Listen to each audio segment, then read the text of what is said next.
Hi guys, today we're going to interview Kak Gabriel, and I was just in a tour in his workplace before, and uh, I know this, but where do you work? So, first of all, Maika, thank you very much for having me. My name is Gabriel, and I am the founder of Aerogreens Indonesia. Right now, you are in our greenhouse. We call it Greenhouse One, where we grow a bunch of our cherry tomatoes.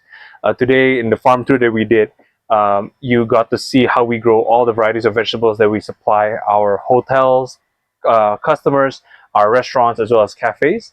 And you also got to see where we grew our beautiful edible flowers. And I'm glad you enjoyed that tour as well. Many people tried the marigold and aster wood sorrel. That's true. So a lot of different varieties of vegetables, different flowers that we got to taste today, and really unique stuff. I watch a lot of your Instagram. Thank you. I appreciate it. So how did you set up Aerogreens in the first place? So very good question. We actually started out Aerogreens in 2020, and the reason we started it out was because we were looking for something different, and we wanted to do something different in Indonesian agriculture. So you've done this for a pretty long time. If you count 6 years as pretty long, yes, then yes. And how did you get the inspiration to set it up in the first place? So when I was looking at Indonesian agriculture a long time ago, there weren't a lot of very high-end premium growers that were doing. So we were behind. Correct, and I was behind. And so then I saw an opportunity for us to experiment, try different technology, for us to do what we do now. What made you keep going on? Because I know every job has a challenge. What did you think when you had to overcome the challenges of setting a business up? Very good question. Again? Again, very good question. So I think setting up a business, like any other job or opportunity, has its setbacks, right? And I think one of the toughest ones for me was facing rejection from customers, especially when a plant we've grown for so long dies. It's just so heartbreaking. But the thing for me that keeps me going is just knowing that there's still a tomorrow and that there's always going to be a better day. I get it. Because when you're in a difficult situation, you don't want to stay there, right? You want to get out of it. Yeah. So that's what I try to do as best as I can. I've ever had a fish. I want a fish at a fun fair, and then the next day they died. Oh no. At least they got put to good use because I fried them. Oh. Interesting. How do you even manage to take care of this whole business, the whole 5 greenhouses, a lot of nurseries, and the Eagle Nest Farm up there? How do you manage to take care of that by yourself?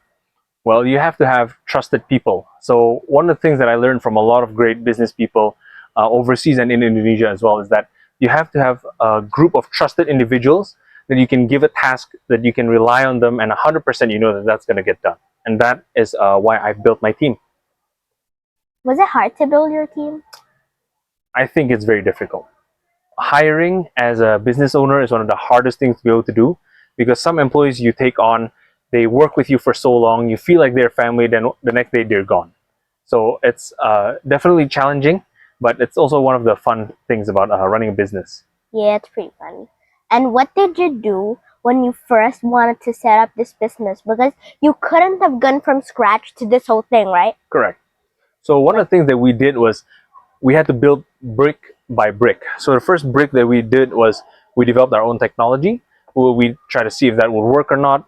Then from there we start finding customers. Then from the first customer, second one, third one, eventually you start growing, and a lot of people begin to trust you, and you start serving a lot of people, and then that's when the businesses start growing to the scale that it is today. When you first set up this business, where did you see yourself in 2026? Well, when I first set up the business, I definitely did not think it would last all the way till 2026. Let's put it that way. With a lot of the challenges that we face, I always thought like, oh my gosh, we're going to go out of business tomorrow. That is something that I think some business owners also have on the top of their mind. But also, I think one of the things that I've been able to see now is that with the trust that has come from our customers, I knew that year after year, we're going to have more customers that rely on us. We're going to be doing better. We're going to grow better. And even the vegetables that we grow, we've improved a lot from when we first started out. What was the first vegetable that you grew here? So on this farm in the Bogor Puncak area, the first one that we grew was the arugula. Oh, That yeah. that is one of our most popular products. But back Popular or correct, spicy? correct, spicy to you, but a lot of people really like it. You know, that is one of our best sellers as well. Yeah. Still, opinion matters, and I don't like it. I agree.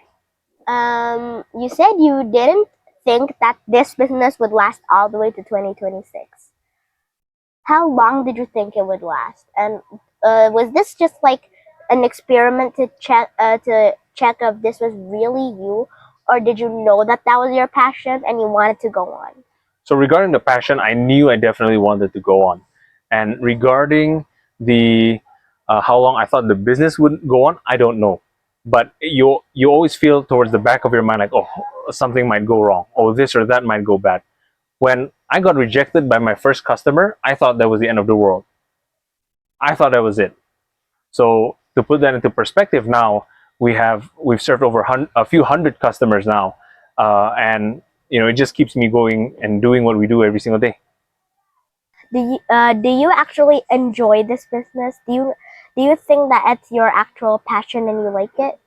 I do absolutely 100%. So it starts from everything like looking and taking care of the plants as they grow, seeing it reach fruition now where we're all already harvesting, but then also when we're able to ship that out to our customers and seeing the joy in their face when they try our product, when they see, wow, I've never seen this item before, that ignites a lot of passion and enjoyment for me. Actually, never thought of like doing something because I was left behind. Most people just do something because they're good at it, not because they're left behind at it. Mhm. So uh, so in that case, I didn't feel like, oh, we were left behind, and so then that's something that we needed to do. The reason we Positive chose motivation. correct, but that's actually quite a good point. So we used the fact that okay, a lot of people are ahead of us, and we need to catch up. We need to do better. What if we use our own technology? What if we figure out a different way to do it rather than what You people made normally it. do it? You made it positive. Correct, That's a correct, very creative way.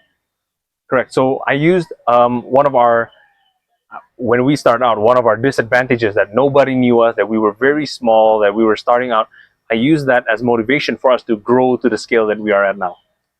So you turn negative things into positive things by motivating yourself. Correct, correct.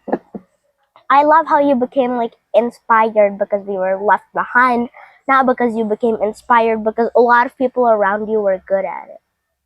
True. So I think that's where sometimes when you're in a bubble, you know, when there's so many people doing the same things that you're doing, you feel like, oh, you're just one of a million. But when we're getting into this business, we want to find out and we want to find our own way to become one of one. Are you usually tired and do you think it's worth it? Tired? Always. Worth it? Also very worth it. So typically my work day starts like 7:30 a.m. and I'm done around 12 midnight because we pay attention to everything Oh from wow. end to end, from delivering to our customers, packing. I like to get my You eyes on finish at everything. midnight? Correct. That means I finish at midnight. that means I've been taking it for granted forever that my dad comes home at 10 sometimes. Well, that is true. But that also means that your dad is very hardworking for you, you know. Yeah. One of the things that I think that I would want as well is that I want Indonesian agriculture to be well recognized in the world. You know, we were talking quite earlier about how Indonesia, in the eyes of the world, we're a little bit behind. A lot of people are not really looking at us for high quality products. We don't export too much of our agricultural produce, and that's where I think I want that perception and that reality to change as well for us. I was very much inspired by how you started off from scratch. From just like one small like business, you grew a few you grew a few arugula, tomatoes, carrots, like rainbow carrots, until all this premium stuff. Mhm. And to get around the place, I needed to hike a lot, and I pretty much finished my whole water bottle. That's true. So, you know, what we're doing here is not easy, Micah, but definitely very, very rewarding when you're able to do it well. And I think that like a lot of things in life are, the harder you put, the harder that thing to achieve is, sometimes the more rewarding it will be. When you started off, did you feel like a bit unsure about yourself? I did. I did. So when I looked, Everyone does. for sure, when I looked at my competitors, what other people were doing, I always thought to myself, like, oh, we'll never get to that point, or we'll never be able to do that. But you also have to have that mentality where, okay, if that person can do it, so can I.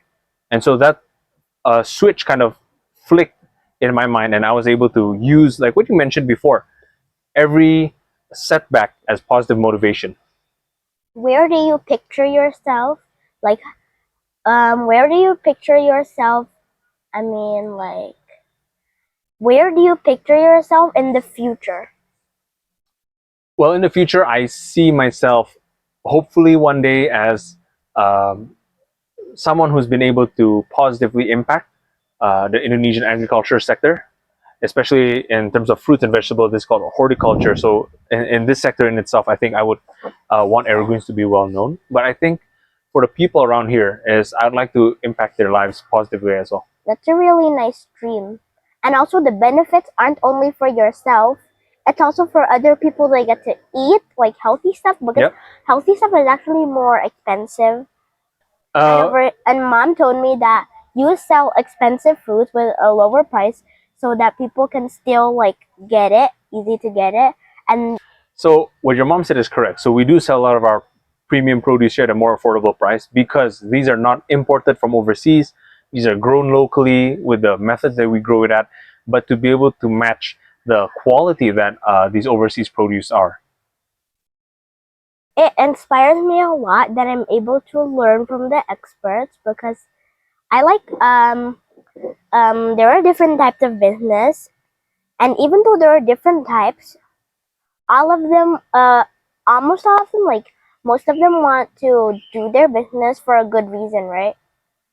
And usually the businesses are not only for their own benefits, but they also like sell stuff for other people.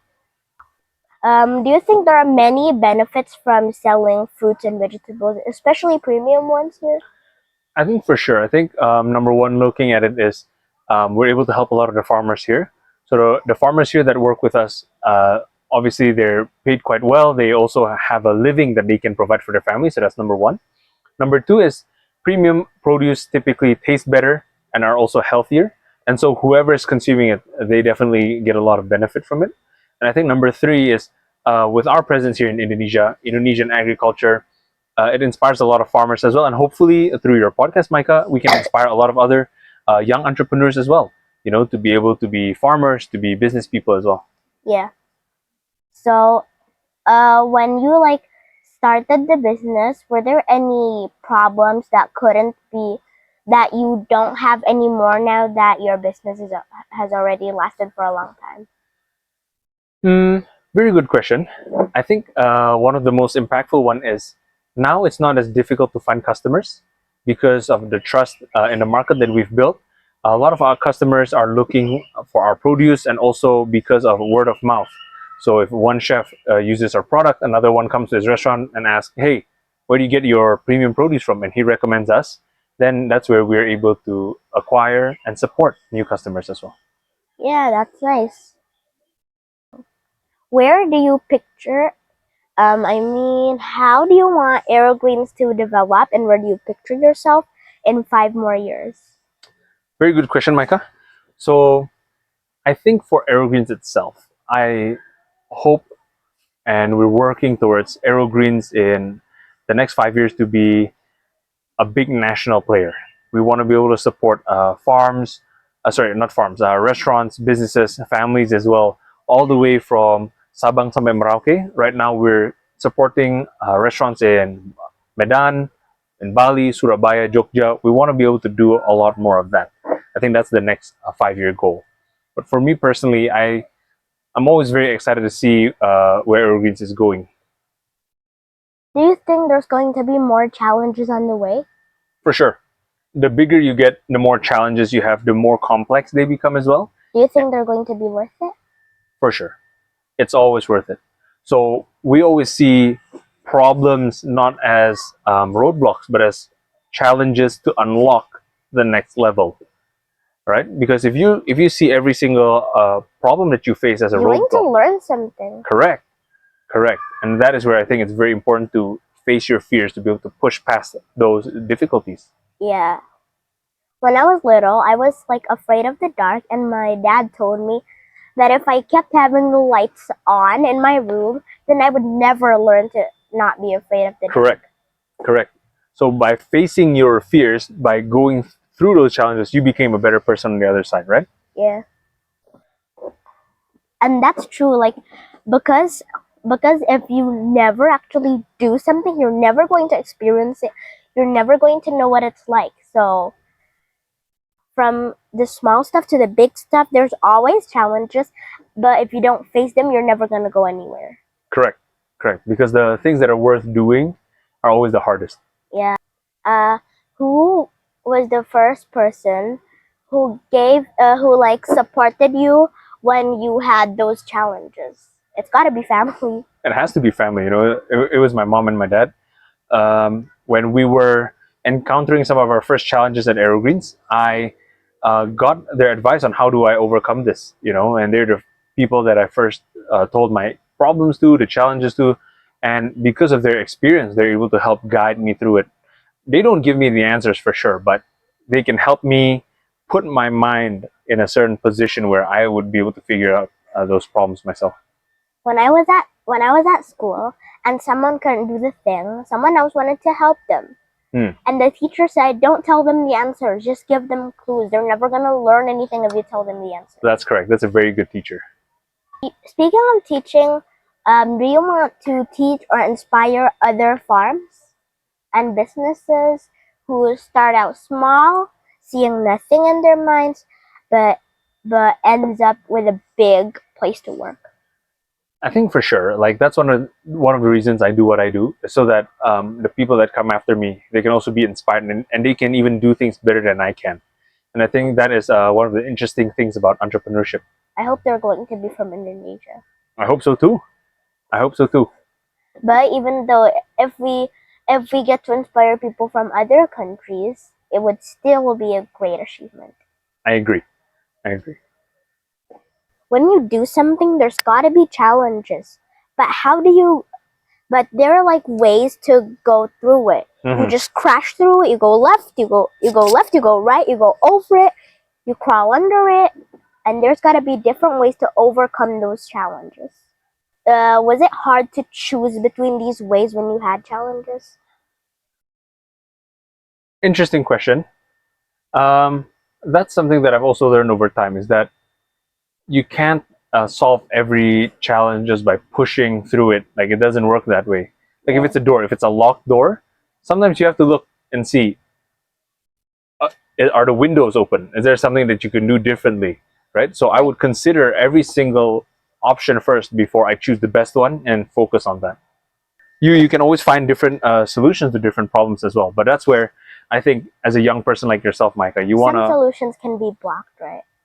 Correct, correct. But you want to explore every single solution to its fruition, to its end, to the point that you see, okay, this is so blocked that there's no way that I could get past this. That's fine. That. And you might find out that the problem was imaginary. The door was actually unlocked. Correct, and that's where you want to make sure that the battle is here first. That's a trap a lot of people fall into. Correct. The thing that you've got to battle is the bad motivation and the negative thoughts. I completely agree. Yeah, that's true. Do you want to develop Aerogreens? Like, I mean, like, develop it, like, in what way do you want to develop it? Of course you do, though. I think one way that we're looking to develop Aerogreens is to be a bigger player in the market. That's number one. But also number two is to be able to really provide a better impact for our customers here in the Jakarta area. You know, what new varieties can they get access to that they previously only saw overseas, or they only thought that they could get in terms of quality and flavor. That's where I hope we can be one day. And where do you see yourself when Aerogreens turns into a bigger business? I still see myself at the head of the company, because my role as the founder and the CEO is for me to be able to push and grow the business and to be able to find new opportunities that other people may not be able to see. So you're like a tomato. You start out small, and as you're bigger, you're going to have benefits for each other. For like a lot of people, like tomatoes are healthy and we can eat it. And I agree. So I could say that I started out as a tomato, as a small tomato like this. No, you started out like a seed. I started out as a seed, started growing. Then a lot more people that I supported and that I impacted, they became fruits, right? And I became like a fruit as well. Then eventually, once we've gone very big to a certain point, we would reach ripeness, red, just like this. Yeah. Here's something I think. When I become the head of a business, I don't see myself on top of it. I see myself down with the other people, inspiring them. I agree. That's something that I also make sure that I keep in mind, and that's why I know all my employees by name. I'm always here with them whenever they need. They have a direct access to me as well. I don't need them to. I like the point of being the head of a company is not getting other people to do what you tell them. But the point of doing that is making sure that your company, your business grows bigger and you inspire other people, you have benefit for other people, and it all ends up in a good way. I completely agree with you, Michael, on that one. So a tomato, when it's time, it has to be picked. Do you think there's going to be a time where other people are going to be inspired than you, but they're going to grow even better than you? Perhaps, maybe one day, but future generations are always more evolved. Like think of the caveman people living in caves and not having the idea to build homes, greenhouses to grow tomatoes. I don't like it. So, Mike, actually, that's a very good question and a very good statement that you brought up, right? But that's also one of the things that I've learned from looking at a lot of founders. One of the founders that I learned from was Dell, the founder of Dell Computers, Michael Dell. He said that every year they want to become their worst enemy. Why? So that they would feel as if that there's someone chasing after them, someone's better than them, and so they have to be that better person and that better company. And that is something that I think, with me leading Aerogreens, that's what we're looking to do. Do you have any enemies? I would like to think not. I'm not a spy. We're not super villain. I don't think I would have enemies. But if you had enemies, would you care about them? Would you ignore them? Would you help them? Would you let them grow? Or would you say that you're better and keep going? I would say one of the things I learned from Jeff Bezos as well is to just focus on what I'm doing, the customers that I'm taking care of, and I don't look left and right to see if I have competitors or enemies. That's not something that we do. And what do you think is the conclusion to this interview? Look, I think number one, first and foremost, is thank you very much for coming over to the farm and interviewing me for your podcast. Thank you for inspiring me to keep going on and think that whatever I do, wherever I work, it's going to be there's going to be benefits for others, and I'm going to be happy. Correct, and I think to conclude this interview as well, similar to the points that I brought up before, when we were talking amongst the parents and the visitors and the children as well, is that care to dream big. That's number one. Number two is fight 100%, give your 120% effort in everything that you do.